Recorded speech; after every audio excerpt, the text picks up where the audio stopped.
Great. So in this lecture, we want to look at creating ego bait and getting the attention of key influencers in your niche. This is another strategy in order to get more links pointing back to your site from authority figures within your niche, which is exactly the type of powerful links that we want to go after. So you may have noticed in the competitor backlink analysis that you saw individual links coming from a couple of different key influencers, and you want to replicate that.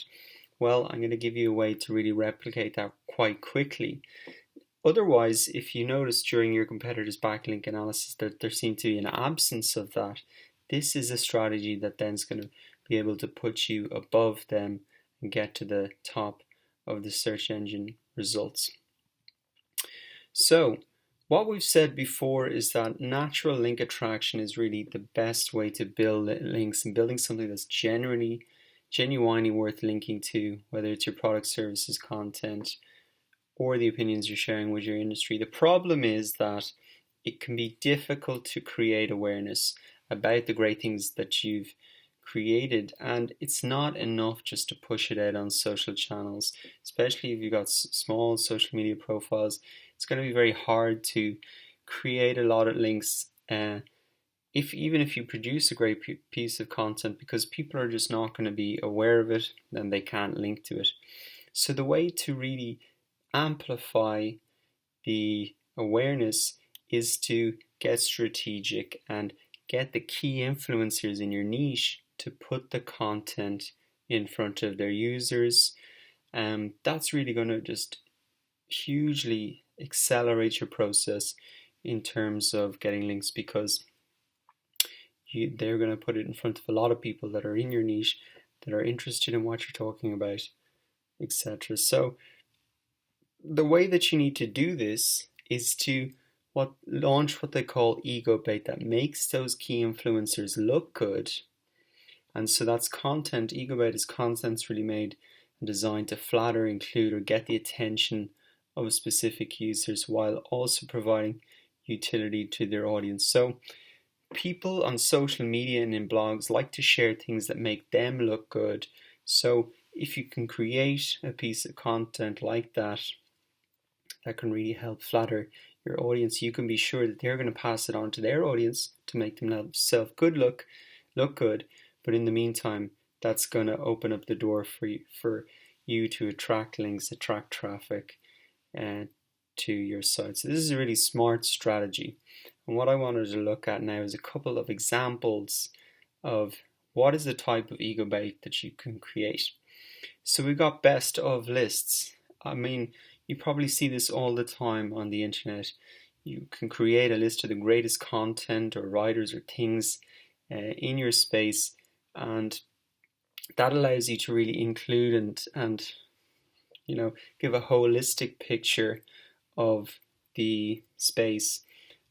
So the second idea for creating ego bait is to have an interview with a thought leader or thought leaders over the phone using Google Voice or and whatever, and you can really put that content down on YouTube. But obviously, if you want to attract links to your site, what you can do is take that video, put it in a blog post, but also lay out the key points for people. So if it's a half an hour video, an hour long video, people don't maybe want to watch the whole thing without knowing really what it's first about. And so what you can do is put a transcript in, summarize the key points, put in the links that were maybe referenced within the video, the tools, the strategies, etc. And now you've got a piece of content there that people will want to link to the actual post on your website rather than just the video. I mean, this can be one person, it can be a couple of different people, but you can just combine it and create a session. And again, it's very quick to create this type of content. It includes a lot of key influencers. So another great idea.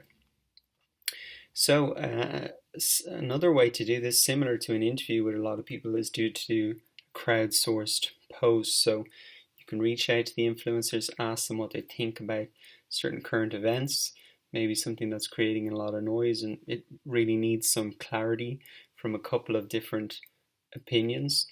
Then by reaching out and asking them, they can feel important, allows them to get their voice and opinion heard, and they don't have to write a full post themselves or maybe do all the research on their own.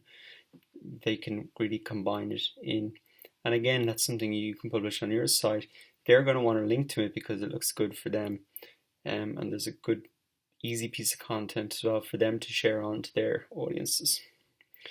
So finally, there's awards or badges, and really what you can do here is create an awards in your space, and you can send the people you want to link to you a kind of a badge that they can put on their site. That's maybe a small piece of HTML code, and it makes them look good, like they're the #1 social media influencer in golf, say in a particular country or worldwide or whatever, you know. Obviously they're going to want to put that on their site because it makes them look good to their audience, gives more credibility, etc. And so there you go. That's 4 very simple ways. I think anybody could do this for any industry.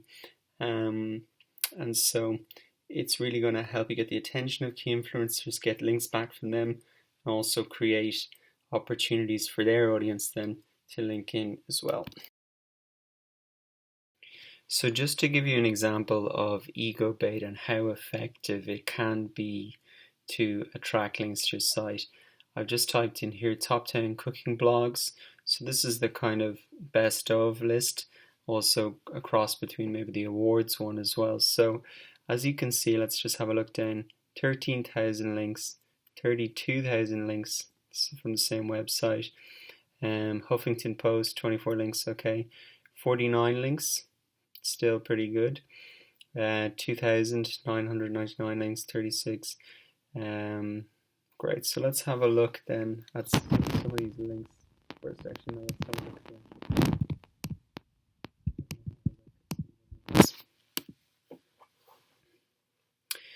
So what we've got here, now that it loads. Okay, Best Food Blog Awards, and you can see they've basically become the authority on this, and they've got different categories: best cooking blog, baking blog, cocktail blog, beer blog. So they've got huge amount of categories there. Let's have a look at some of the links. So this is probably one of the winners, Love and Demons, a food blog about healthy, simple and seasonal recipes. And so you can see they're probably one of the winners. They're linking back to it, which is exactly the idea that they want. So a lot of links from 180 root domains. That's probably the more important figure there to look at. But again, just a very effective food curated. These are food related blogs with a decent amount of authority, all thanks to creating some good ego bait. So I hope that really highlights how powerful this strategy can be.